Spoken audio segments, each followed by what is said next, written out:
가난이 대물림되는 이유, 빈곤의 악순환. 안녕하세요 여러분. 오늘 영상에서는 가난이 대물림되는 이유, 빈곤의 악순환이라는 주제를 깊이 파헤쳐보려 합니다.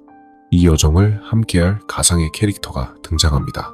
2025년 서울에 사는 27세 사회학도 은호로 그는 빈곤의 구조적 문제를 탐구하며 그 이면의 이야기를 찾아 나섭니다. 도서관에서 시작된 그의 여정은 철학자와의 대화, 통계 분석, 그리고 현실 속 사례들로 이어집니다. 자, 준비되셨나요? 편안히 앉아서 이 이야기를 들어보세요. 여정의 시작, 빈곤의 현실과 문제 제기. 어느 날, 서울대학 도서관의 낡은 책상에서 한 통계 자료를 발견합니다. 2023년 통계청 자료에 따르면 한국의 빈곤율은 16.7%로 OECD 평균 11.5%를 상회합니다. 특히 빈곤 가구에서 태어난 아이들의 62%가 성인이 되어서도 빈곤 상태를 벗어나지 못한다고 합니다. 왜 가난은 이렇게 대물림되는 걸까? 개인의 노력만으로는 부족한 걸까?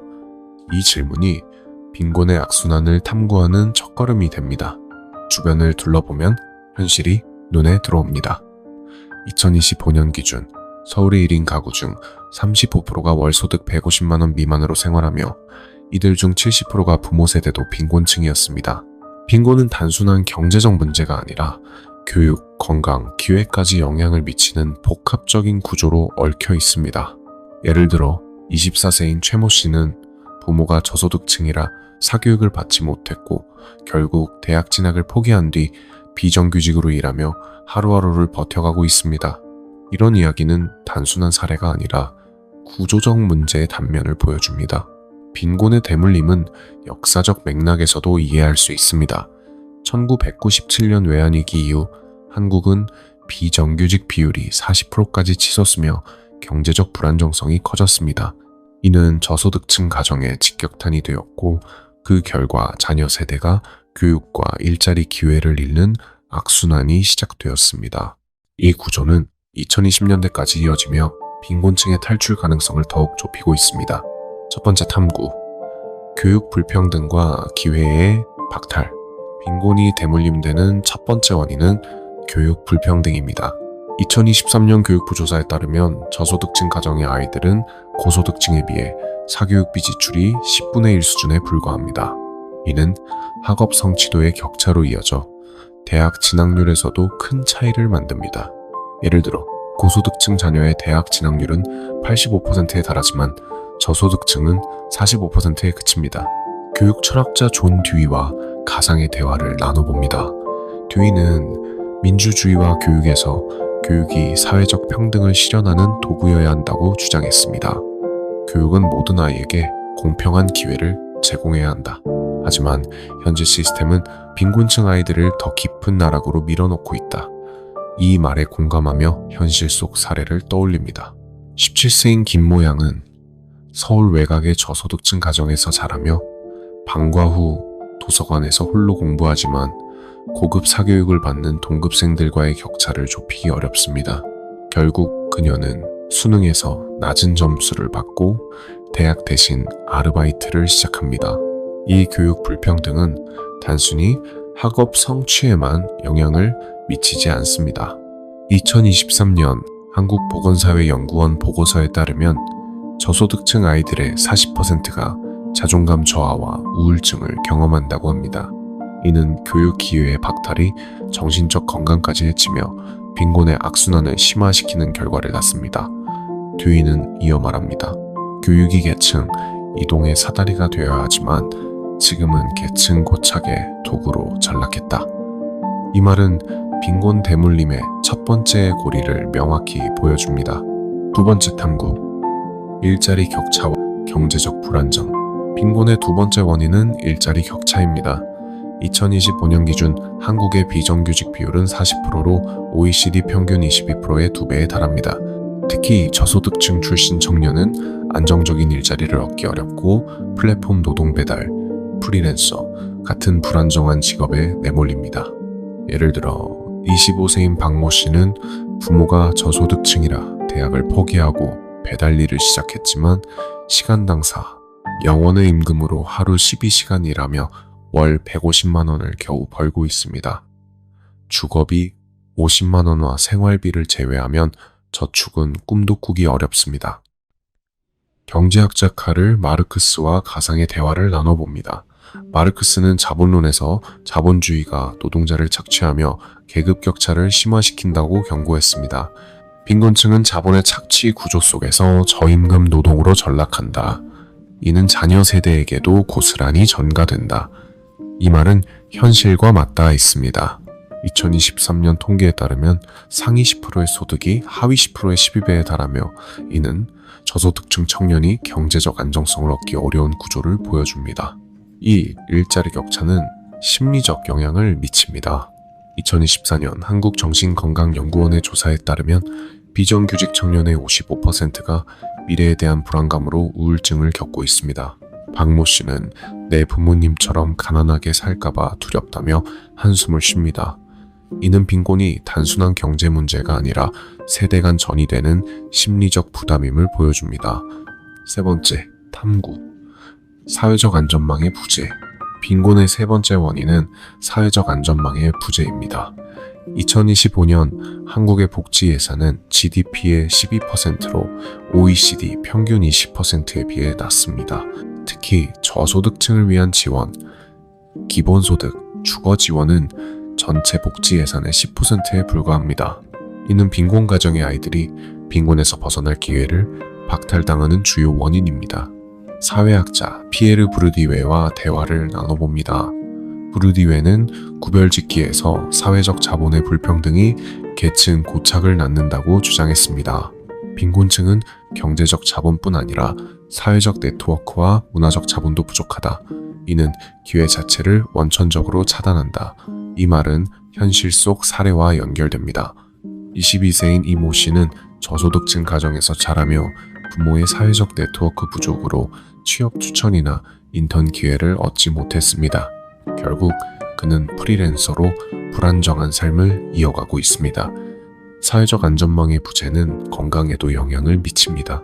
2023년 WHO 보고서에 따르면 저소득층 가정의 50%가 기본 의료 서비스를 받지 못하며 이는 만성질환 빈곤층 30% vs 고소득층 10%로 이어집니다.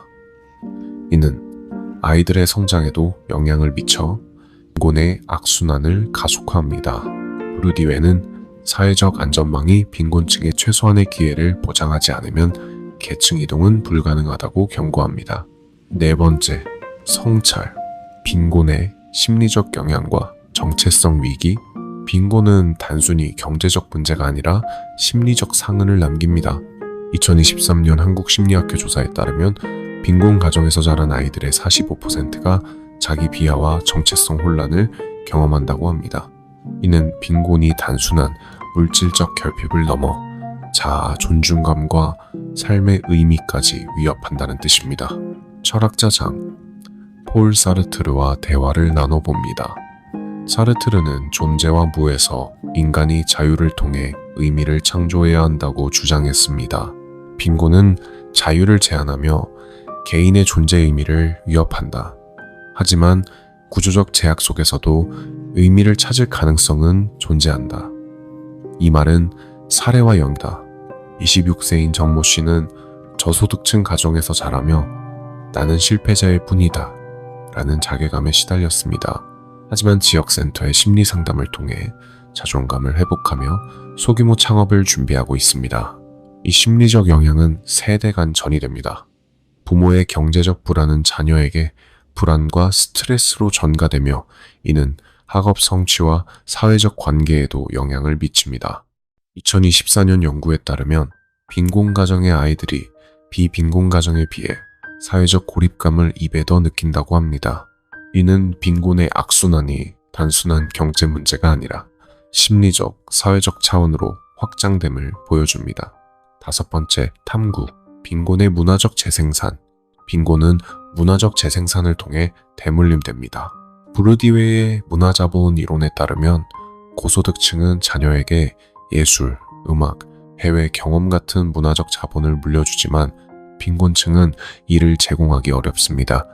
이는 사회적 계층 간의 구별짓기를 강화하며 빈곤층 자녀가 상위 계층으로 이동할 가능성을 낮춥니다. 예를 들어 19세인 윤모군은 저소득층 가정에서 자라며 부모가 문화활동 미술관 방문, 악기 교육을 지원하지 못해 친구들과의 공통 관심사를 찾기 어려웠습니다. 이는 사회적 소외감으로 이어졌고 결국 그는 학교에서 왕따를 경험하며 자존감을 잃었습니다. 2023년 조사에 따르면 저소득층 아이들의 60%가 문화활동 경험 부족으로 사회적 관계 형성에 어려움을 겪습니다. 이 문화적 재생산은 직업 선택에도 영향을 미칩니다. 고소득층 자녀는 부모의 네트워크를 통해 전문직 의사, 변호사로 진출하지만 빈곤층 자녀는 부모의 직업 저임금 노동을 답습하는 경향이 높습니다. 이는 빈곤이 단순한 경제 문제가 아니라 문화적 사회적 구조로 세대를 이어간다는 점을 보여줍니다. 6번째 성찰, 철학적 관점과 해결책 모색. 빈곤의 악순환을 끊기 위해 철학적 성찰이 필요합니다. 존 롤스의 정의론을 통해 공정한 자원 배분의 가능성을 탐구해봅니다. 롤스는 정의의 베일 개념을 통해 모든 사람이 자신의 계층을 모르는 상태에서 공정한 분배를 설계해야 한다고 주장했습니다. 가장 불리한 위치에 있는 사람을 우선 고려해야 한다. 빈곤층의 기회 확대가 사회 전체의 정의를 높인다. 이 원칙은 현실적 대안으로 이어집니다. 2024년 핀란드의 보편적 기본소득 실험은 빈곤율 5% 감소와 교육 접근성 10% 향상을 이뤘습니다. 한국에서도 유사한 정책월 50만원 기본소득 도입이 빈곤 가정의 교육과 건강을 지원할 수 있습니다. 또한 교육 불평등 해소를 위해 저소득층 대상 공공사교육 프로그램 연간 5조 원 예산을 제안할 수 있습니다. 사회적 안전망 강화도 중요합니다. 2025년 기준 스웨덴은 GDP의 25%를 복지에 투자하며 빈곤율을 8%까지 낮췄습니다.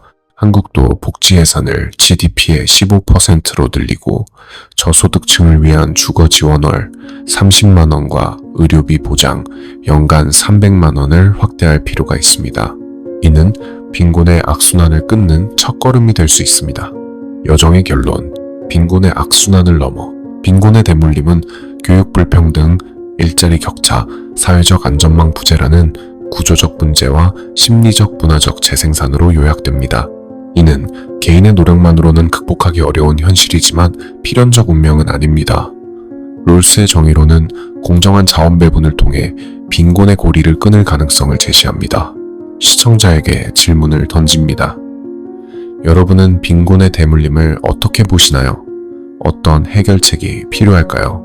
구독과 좋아요로 응원 부탁드리며 댓글로 여러분의 생각을 나누어 주세요. 다음 야정에서 다시 만나요.